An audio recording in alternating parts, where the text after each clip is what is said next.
அது ஒரு அழகான சின்ன கிராமம். அன்னைக்கு அந்த கிராமத்துல சாயந்தர நேரம் ஆத்தங்கரையோரமா ஜனங்க எல்லாருமே படகுக்காக காத்துக்கிட்டு இருந்தாங்க. அப்ப அந்த ஊரோட பூசாரியான சர்மா நெத்தியில பட்டைய வச்சுக்கிட்டு காவி துணிய உடுத்திக்கிட்டு நின்னுக்கிட்டு இருந்தாரு. அவரு கையில பழைய ஓலைச்சுவடிங்க இருந்துச்சு. அவரு அங்க இங்கன்னு திரும்பி பார்த்துக்கிட்டு பொறுமையே இல்லாம இருந்தாரு. எங்கய்யா இந்த படகோட்டி இன்னும் வரலையா? நான் பட்டணத்துல நடக்கிற பண்டிதர்கள் சபைக்கு போகணும். இந்த படகோட்டிக்கு என் நேரத்தோட மதிப்பு தெரியல. வருவாரு பூசாரி ஐயா. நம்ம ஆத்துல தண்ணியோட வேகம் அதிகம் இல்லையா? பொறுமையா தான் வருவான். உசுறு முக்கியமாச்சே. உயிர் முக்கியம்தான், ஆனா நேரமும் முக்கியமாச்சே. உங்களை மாதிரி சாதாரண ஆளுங்களுக்கு சாஸ்திரத்தோட மதிப்பு என்ன தெரியும்? சூரியனும் நேரம் தவற மாட்டான், சந்திரனும் நேரம் தவற மாட்டான். ஆனா இந்த படகோட்டி மட்டும் நேரத்துக்கு சரியா வந்ததே இல்லை. ஐயா அப்படி சொல்லாதீங்க ஐயா. ராமு ரொம்ப நல்லவன். அன்னைக்கு மழையில கூட என்னை பத்திரமா அந்த கரையில கொண்டு போய் சேர்த்தான். அவன் இந்த ஆத்த நம்பி வாழ்றவன். ஆத்த நம்பி பிரயோஜனம் இல்லை. சாஸ்திரம் படிக்கணும். படிப்பறிவு இல்லாதவங்களாம் எதுக்கு தான் வாழறாங்களோ? என்னோட வீட்டில் எவ்வளோ புஸ்தகம் இருக்கு தெரியுமா? என்னை விட புத்திசாலி இந்த ஊர்லேயே யாரும் இல்லை. உண்மைதாங்க ஐயா, நீங்க ரொம்ப பெரிய ஆளுதான். எங்களுக்கு தான் படிப்பறிவு இல்ல. ஏதோ கிடைச்ச வேலையை செஞ்சுக்கிட்டு எங்க வாழ்க்கைய வாழ்ந்துட்டு இருக்கோம்.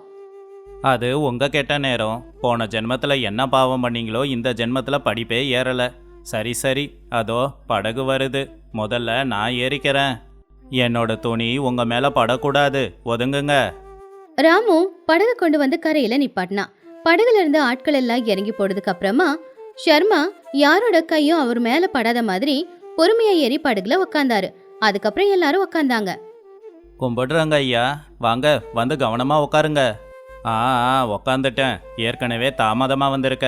பேசாம உடனே படகை எடு. படகு மெதுவா ஆத்துல போய்கிட்டு இருந்துச்சு. சில்லுன்னு காத்தும் வீசிக்கிட்டு இருந்துச்சு. சர்மா அந்த படகுல இருக்கிற ஒசரமான பலகையில உட்காந்துக்கிட்டு இருந்தாரு. மத்தவங்க எல்லாரும் கீழே உட்காந்துக்கிட்டு இருந்தாங்க. ராமு துடுப்பு போட்டுக்கிட்டு இருந்தான். ஏன்பா படகோட்டி, உன்னோட பேர் என்ன? என் பேரு ராமுங்க ஐயா. ஓஹோ, ராமுவா? நல்ல பேரு நல்ல பேரு. சரி, ராமு அப்படின்னு சொல்றியே, அந்த பேரை எழுத தெரியுமா? படிப்பறிவு இருக்கா உனக்கு? ஐயா, நான் பள்ளிக்கூடத்துக்கு போனதே இல்லை. சின்ன வயசுல இருந்தே இந்த ஆறு தான் எனக்கு பள்ளிக்கூடம். இந்த படகு தான் எனக்கு கோவில். மீன் பிடிக்கிறதையும் படகோட்டுறதையும் தவிர எதுவும் எனக்கு தெரியாதுங்க ஐயா. ஐயோ பாவம், எழுத படிக்க தெரியாதா? மனுஷனா பிறந்து எழுத படிக்க தெரியலனா எப்படிப்பா? சரி சரி, உனக்கு சமஸ்கிருத வார்த்தையாவது எதனா தெரியுமா? இல்லை ஏதாவது கற்று வச்சிருக்கியா? ஐயோ, அதெல்லாம் எனக்கு தெரியாதுங்க ஐயா. எனக்கு மீனுங்க பேரு தெரியும், இந்த ஆத்தோட ஆழம் தெரியும். அதை தவிர நீங்கள் கேட்குறதெல்லாம் எனக்கு தெரியாதுங்க. சீச்சி, இது கூடமா தெரியாது? இதெல்லாம் தெரிஞ்சுக்கணும் இல்லையா? இது கூட தெரிஞ்சுக்காம உயிர் வாழ்ந்து என்னத்தை சாதிக்க போற? சரி விடு. உனக்கு இந்த சாஸ்திரத்தை பற்றி எதனா தெரியுமா? இந்த சூரிய கிரகணம் சந்திர கிரகணம்லாம் எப்போ வரும்னு எதனா தெரியுமா? இல்லைங்க ஐயா, எனக்கு ஆகாயத்தை பார்த்து நட்சத்திரங்களை வச்சு வழியை கண்டுபிடிக்க தெரியும். அப்படியே ஆகாயத்தில் இருக்கிற மேகங்களை பார்த்து மழை வருமானு கண்டுபிடிக்க மட்டும்தாங்க ஐயா தெரியும். அடே, என்ன இவ்வளோ முட்டாளாக இருக்க? சாஸ்திரம் தெரியல அப்படின்னா இந்த உலகத்தில் உனக்கு வாழறதுக்கு வழியே தெரியாது. எப்படியும் உன் வாழ்க்கையில் ஒரு 25% நாட்கள் வீணா போச்சு. படிப்பு இல்லாத வாழ்க்கை வாசம் இல்லாத பூக்கள் மாதிரி. படகுல பயணம் செய்யறவங்க எல்லாருக்குமே சர்மாவோட பேச்சு சுத்தமா பிடிக்கல. ஆனா அந்த ஆளு படிச்ச ஒரு பூசாரியாச்சே, அதனால எதுவும் சொல்ல முடியாம அமைதியா இருந்தாங்க. பாவம் ராமு மட்டும் சிரிச்சுக்கிட்டே இருந்தான். உண்மைதாங்க ஐயா, வாழ்க்கைக்கு படிப்பு ரொம்ப முக்கியம். ஆனா நாங்க உங்களை மாதிரி படிக்கலையே. ஏதோ இந்த ஆத்தை நம்பி பழப்ப ஓட்டிக்கிட்டு மீன் பிடிச்சிக்கிட்டு வாழ்ந்துகிட்டு இருக்கோம். படகு ஆத்துக்கு நடுவுல வந்துச்சு. அங்க தண்ணியோட ஆழம் அதிகமா இருந்துச்சு. சர்மா அவருடைய பழைய அந்த ஓலைச்சுவடிகள் எல்லாத்தையுமே எடுத்து வச்சுக்கிட்டு பெருமையா, சரி, எப்படியும் உனக்கு சாஸ்திரத்தை பத்தி தான் எதுவும் தெரியல. சரித்திரமாவது ஏதாவது தெரியுமா? அதாவது இந்த ராமாயணம் மகாபாரதம் இந்த கதையில என்ன நடந்ததுன்னு தெரியுமா? எங்க ஒரு கோவில்ல கதை சொல்லும் போது கேட்டிருக்காங்க ஐயா. ராமாயணத்துல வர ராமர் ரொம்ப நல்லவருன்னு தெரியும். பாண்டவர்கள் தர்மத்தின் வழியில போனவங்கன்னு தெரியும். மற்றபடி அதுல என்ன இருக்குன்னு எனக்கு தெரியாதுங்க ஐயா. அட, வெறும் கதையை கேட்டா போதுமா? அதில் இருக்கிற நியாயம் தர்மம் இதெல்லாம் என்னன்னு தெரிஞ்சுக்க வேண்டாமா? அந்த கதையில் இருக்கிற அர்த்தமாவது தெரியணும். அதெல்லாம் தெரியாம என்ன வாழ்க்கை வாழறியோ? உனக்கு கொஞ்சமாவது அறிவு இருக்கா? ஐயா, அவன் ஒரு அப்பாவி. அவனுக்கு எதுக்கு அதெல்லாம்? அவன் எப்படியோ வாழ்ந்துக்கிட்டு இருக்கான். அட, நீ சும்மாரியா? அவனுக்கு தெரியலனா கற்றுக் கொடுக்கணும்ல. இங்க பாரு ராமு, சாஸ்திரம் சரித்திரம் இதெல்லாம் தெரியல அப்படின்னா மனுஷனும் மாடும் ஒன்றுன்னு சொல்லுவாங்க.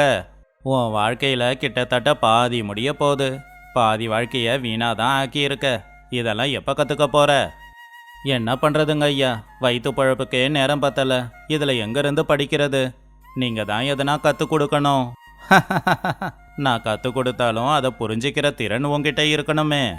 உங்கள் மண்டையில் களிமண் தான் இருக்கு. அடிக்கிற காற்றுல அம்மி கூட நகரும் போல. ஆனால் உங்களுக்கு அறிவே வராது. படகு இன்னும் கொஞ்சம் தூரம் போச்சு. ஆகாயத்துல மேகங்கள் எல்லாம் கருக்க ஆரம்பிச்சுது.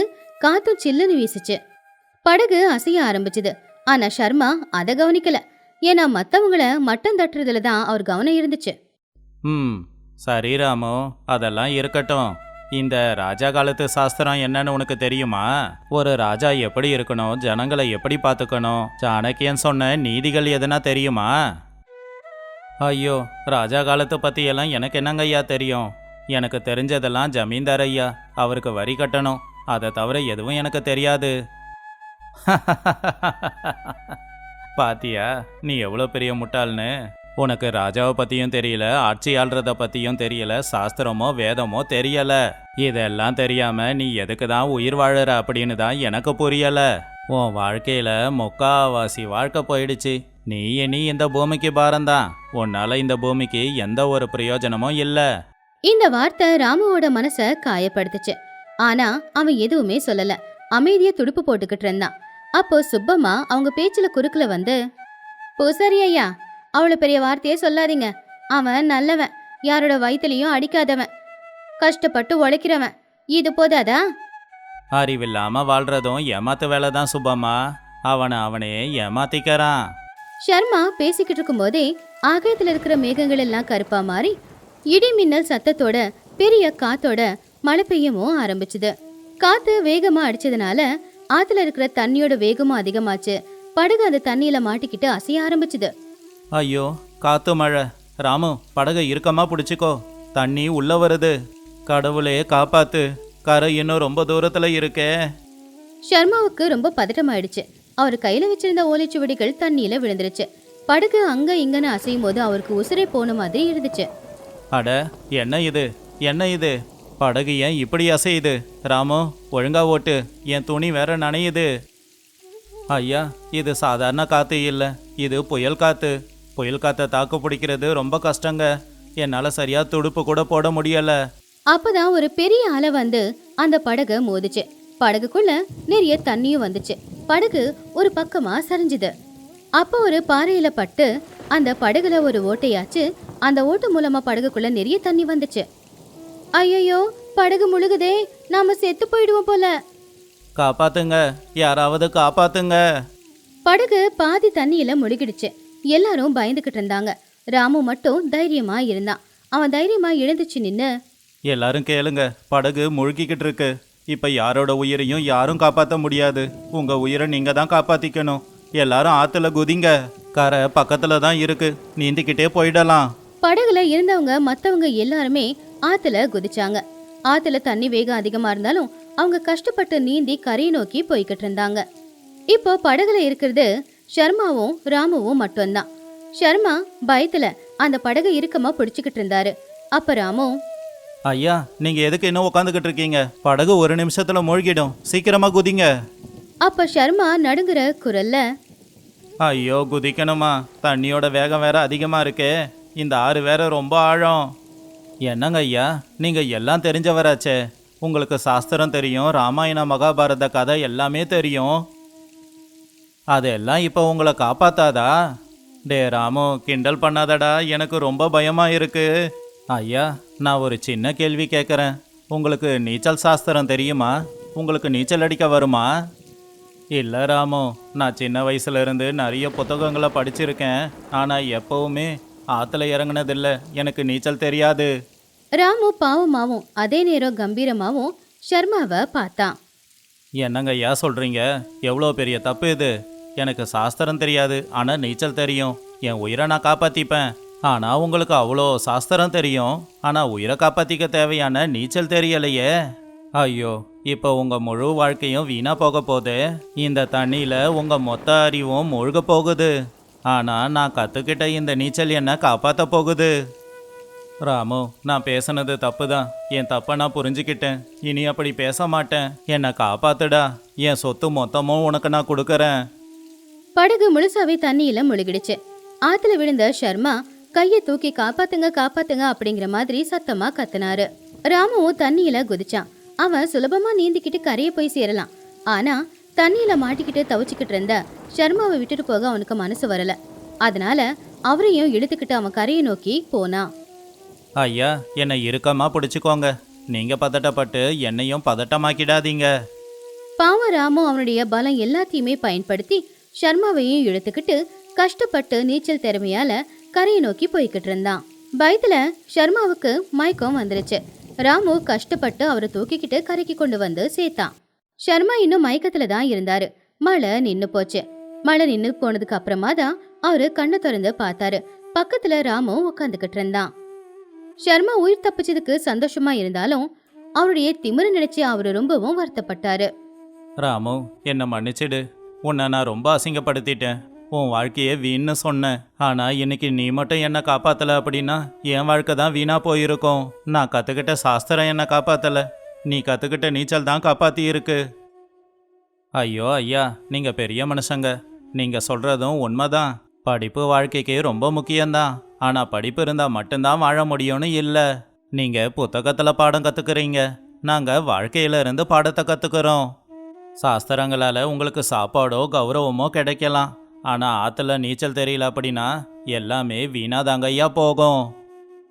உண்மைதான் ராமு, நல்ல பாடத்தை கத்து கொடுத்துட்ட. நான் சாஸ்திரங்களை நிறைய படிச்சிருக்கலாம். ஆனா பயன்படாத வித்தையும் தேவையில்லாத ஒண்ணுதான். இனி யாரையும் நான் மட்டம் தட்ட மாட்டேன். என்கிட்ட இருக்கிற இந்த படிப்பை எல்லாருக்குமே பங்கிட்டு கொடுக்கறேன். அப்படியே வாழ்க்கைக்கு என்ன தேவையோ அதையும் சொல்லி கொடுக்கறேன். என்னங்க ஐயா, தப்பிச்சிட்டீங்களா? ராம மட்டும் இல்லை அப்படின்னா இன்னைக்கு உங்க உடம்பு கூட கிடைச்சிருக்காது. பாத்தீங்களா ஐயா, காலனா எட்டனான்னு ராமுவோட வாழ்க்கைய எடை போட்டு பேசுனீங்களே. இப்ப அந்த காலனாவும் எட்டனாவும் தான் உங்க உசுரை காப்பாத்தி இருக்கு. ஆமா சுப்பம்மா, என் ஆணவத்தை இந்த ஆத்து தண்ணியிலேயே விட்டுட்டேன். ராமு, இன்னையிலிருந்து நீதான் என் குரு. என்னோட உயிரை காப்பாத்தன குரு. ராமு சிரிச்சுக்கிட்டே அவரை பார்த்து கையெடுத்து கும்பிட்டான். அன்னையில இருந்து ஷர்மா அவருக்கு எல்லாம் தெரிஞ்சத யாருக்கிட்டையும் சொல்றதும் இல்ல, யாருக்கிட்டையும் காட்டிக்கிறதும் இல்ல. ஆனா அவரு கத்துக்கிட்ட நிறைய விஷயங்களை ஊர்ல எல்லாருக்கும் கத்து கொடுத்தாரு. கதையில இருக்கிற நீதி, புத்தகத்துல இருக்கிற அறிவு மட்டும் நமக்கு இருந்தா போதாது. வாழ்க்கைய வாழ வாழ்க்கை அனுபவ அறிவும் இருக்கணும். வெறும் சாஸ்திரத்தை தெரிஞ்சுக்கிறதுனால, சரித்திரத்தை தெரிஞ்சுக்கிறதுனால நாம அறிவாளிகளா ஆக முடியாது. ஒருத்தங்க ஆபத்துல இருக்கும்போது அவங்களுக்கு உதவி செய்யணும் அப்படிங்கிற எண்ணம் வருதே, அதுதான் ஒரு மனுஷனுக்கு இருக்க வேண்டிய முக்கியமான ஒரு அறிவு.